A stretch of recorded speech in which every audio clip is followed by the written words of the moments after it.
Hi friends, ನಾನು ನಿಮ್ಮ ಹೇಮಾ. ಏನಪ್ಪ ಇವತ್ತು ಸೊಪ್ಪು ತೋರಿಸ್ತಾ ಇದ್ದೀನಿ ಅಂತ ಅನ್ಕೊತಾ ಇದ್ದೀರಾ. ನೋಡಿ ಸೊಪ್ಪು ಎಷ್ಟು ಚೆನ್ನಾಗಿ ಬಂದಿದೆ, ಪಾಲಕ್ ಸೊಪ್ಪು.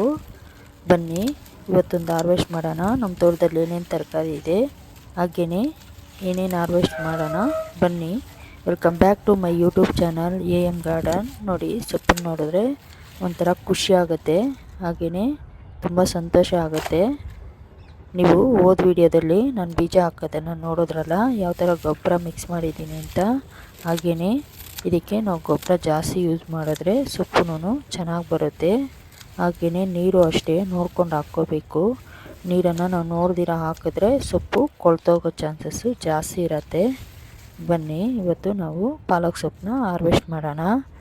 ನೋಡಿ ಈ ಥರ ನಾವು ಸೊಪ್ಪು ಹಾಕ್ಕೊಳ್ಳೋದ್ರಿಂದ ನಾವು ಯಾವುದೇ ಥರದ್ದು ಹೊರಗಡೆಯಿಂದ ಸೊಪ್ಪನ್ನ ಕೊಂಡ್ಕೊಳ್ಳೋ ಅವಶ್ಯಕತೆ ಇರಲ್ಲ. ನಾವು ಒಂದು ಸತಿ ಗೊಬ್ಬರ ಮಿಕ್ಸ್ ಮಾಡಿದ್ರೆ ಒಂದು 3ರಿಂದ 4 ತಿಂಗಳು ಈ ಸೊಪ್ಪನ್ನ ಈ ಥರ ಕಟ್ ಮಾಡ್ಕೋಬೋದು. ಅಂದರೆ ನಾವು ಸೊಪ್ಪನ್ನ ಯಾವ ರೀತಿ ಕಟ್ ಮಾಡ್ತಾ ಇರ್ತೀವೋ ಆ ಥರ ಸೊಪ್ಪು ಬರುತ್ತೆ. ಹಾಗೆಯೇ ಇದು ತುಂಬ ಒಂದು 2-3 ತಿಂಗಳಾದರೆ ಏನಾಗುತ್ತೆ ಅಂತಂದರೆ ಬೀಜ ಫಾರ್ಮ್ ಆಗಿಬಿಡುತ್ತೆ. ಹಾಗೆಯೇ ನಾವು ಸೊಪ್ಪು ಸರಿಯಾಗಿ ತೆಗೆದೇ ಇದ್ದರೆ ಒಂದು ಬೀಜ ಬಂದ್ಬಿಡುತ್ತೆ. ಆಮೇಲೆ ಪಾಲಕ್ ಸೊಪ್ಪು ಸರಿಯಾಗಿ ಬರೋದಿಲ್ಲ. ನೀವೇನು ನೋಡ್ತಾ ಇದ್ದೀರಾ, ಇದು ಆರಾಮಾಗಿ 4 ಜನ ಇರೋರಿಗೆ ಆರಾಮಾಗಿ ಸೊಪ್ಪು ಸಾಂಬಾರು ಮಾಡ್ಕೋಬೋದು. ನೋಡಿ ಈ ಥರ ಆರ್ಗ್ಯಾನಿಕ್ಕಾಗಿ ಬೆಳ್ಕೊಳ್ಳೋದ್ರಿಂದ ನಮಗೂ ಇದನ್ನು ತೆಗಿಬೇಕು ಅಂದರೆ ತುಂಬ ಖುಷಿ ಅನಿಸುತ್ತೆ. ಹಾಗೆಯೇ ನಾವು ಬೆಳೆದಿರೋದು ಅಂತ ಒಂದು ಹ್ಯಾಪಿನೆಸ್ ಇರುತ್ತೆ. ನೋಡಿ ಈ ಥರ ನಾವು ಕಟ್ ಮಾಡಿಬಿಟ್ರೆ ನೋಡಿ ಇಷ್ಟು ಸೊಪ್ಪು ಸಿಕ್ಕಿದೆ. ಒಂದು ಬೇಷನ್ ತುಂಬ ಸಿಕ್ಕಿದೆ ಸೊಪ್ಪು. ಬನ್ನಿ ನಾವು ಕೊತ್ತಂಬರಿ ಸೊಪ್ಪನ್ನ ಹಾರ್ವೆಸ್ಟ್ ಮಾಡೋಣ. ಕೊತ್ತಂಬರಿ ಸೊಪ್ಪನ್ನು ಅಷ್ಟೇ ಕಟ್ ಮಾಡಿದ್ರೆ ಮತ್ತೆ ಅದರಿಂದ ನಾನು ಸೊಪ್ಪು ಬರುತ್ತೆ. ನಾನು ಕಟ್ ಮಾಡ್ತಾಯಿಲ್ಲ, ಪೂರ್ತಿ ತೆಗೆದುಬಿಡ್ತಾ ಇದ್ದೀನಿ. ಯಾಕಪ್ಪ ಅಂತಂದರೆ ಅದರಲ್ಲಿ 2 ಸೋರೆಕಾಯಿ ಗಿಡಗಳಿದೆ, ಅದಕ್ಕೆ ಗೊಬ್ಬರ ಸಾಕಾಗ್ತಾಯಿಲ್ಲ, ಗಿಡ ಬೆಳವಣಿಗೆ ಇಲ್ಲ. ಅದಕ್ಕೇನೆ ನಾನು ಕೊತ್ತಂಬರಿ ಸೊಪ್ಪನ್ನ ತೆಗೆದ್ಬಿಟ್ಟು ಅದಕ್ಕೇ ಸ್ವಲ್ಪ ಗೊಬ್ಬರ ಕೊಡ್ತೀನಿ. ನಾನು ಬೇರೆ ಕಡೆ ಕೊತ್ತಂಬರಿ ಬೀಜನ ಹಾಕ್ತೀನಿ, ನಿಮಗೂ ತೋರಿಸ್ತೀನಿ, ಶೇರ್ ಮಾಡ್ತೀನಿ.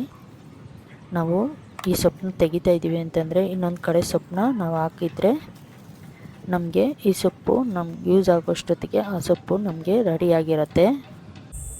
ಮಾಡಿಕೊಂಡ್ರೆ ಆರಾಮಾಗಿ ನಾವು ಸೊಪ್ಪನ್ನ ಪರ್ಚೇಸ್ ಮಾಡೋಷ್ಟಿರಲ್ಲ, ಕೊಳ್ಳೋಷ್ಟಿರಲ್ಲ.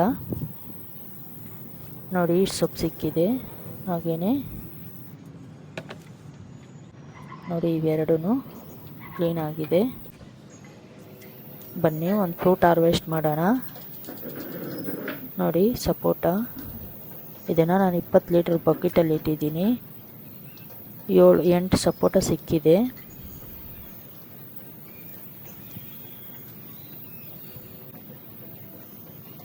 ನೋಡಿ ಸಪೋಟ ಸಿಕ್ಕಿದೆ. ಹಾಗೆಯೇ ಮಲ್ಬರಿ ಹಾರ್ವೆಸ್ಟ್ ಮಾಡೋಣ ಬನ್ನಿ. ನನಗೆ ಈ ಗಿಡ ನೋಡಿದ್ರೇ ತುಂಬ ಹ್ಯಾಪಿ ಅನಿಸುತ್ತೆ. ನೋಡಿ ಎಷ್ಟು ಚೆನ್ನಾಗಿ ಎಷ್ಟು ಫ್ರೂಟ್ಸ್ ಬಂದಿದೆ ಅಂತ ನೀವೇ ನೋಡ್ತಾ ಇದ್ದೀರಾ. ನೋಡಿ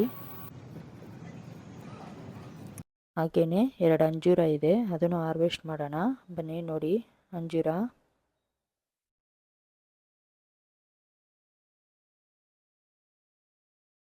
ಅಲ್ಲೊಂದಿದೆ, ಅದನ್ನು ಹಾರ್ವೆಸ್ಟ್ ಮಾಡೋಣ. 2 ಅಂಜೂರ ಸಿಕ್ಕಿದೆ.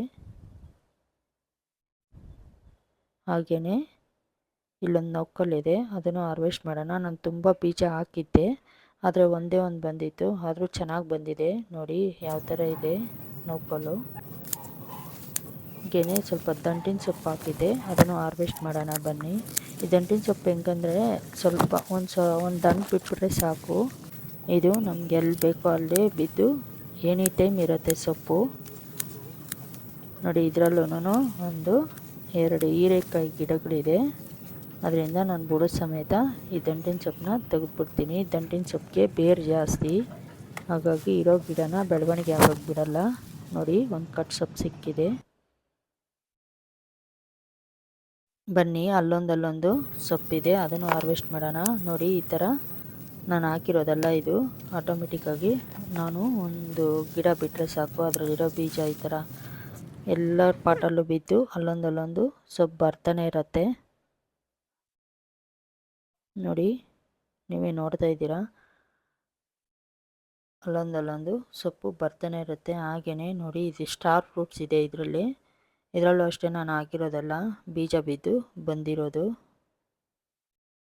ನಾವು ಒಂದು ದಂಟಿನ ಸೊಪ್ಪು ಗಿಡ ಬಿಟ್ಟರೆ ಸಾಕು, ಅದರಲ್ಲಿ ಬೀಜ ಎಲ್ಲ ಪಾಟಲ್ಲೂ ಬಿದ್ದು ಅಲ್ಲೊಂದು ದಂಟಿನ ಸೊಪ್ಪು ಬರುತ್ತೆ. ನೋಡಿ, ಇದರಲ್ಲೂ ಇಷ್ಟು ಸೊಪ್ಪು ಸಿಕ್ಕಿದೆ. ನಾನು ಹೀರೆಕಾಯಿ ಪಾಲಿನೇಷನ್ ಮಾಡ್ತಾಯಿದ್ದೀನಿ.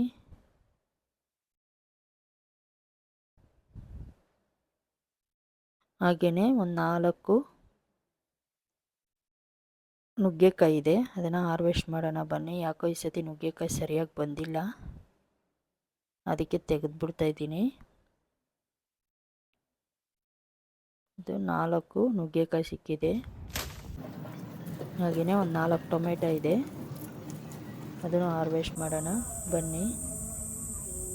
ನೋಡಿ 4 ಟೊಮೆಟೊ. ಇವತ್ತಿನ ವಿಡಿಯೋ ಇಷ್ಟೇ. ಯಾರಿಗೆಲ್ಲ ಈ ವಿಡಿಯೋ ಇಷ್ಟ ಆಯಿತೋ ಒಂದು ಲೈಕ್ ಮಾಡಿ, ಶೇರ್ ಮಾಡಿ, ಸಬ್ಸ್ಕ್ರೈಬ್ ಮಾಡ್ಕೊಳ್ಳಿ, ಕಾಮೆಂಟ್ ಮಾಡೋದನ್ನು ಮರಿಬೇಡಿ. ಎಲ್ಲರಿಗೂ ಧನ್ಯವಾದಗಳು. Thank you for watching.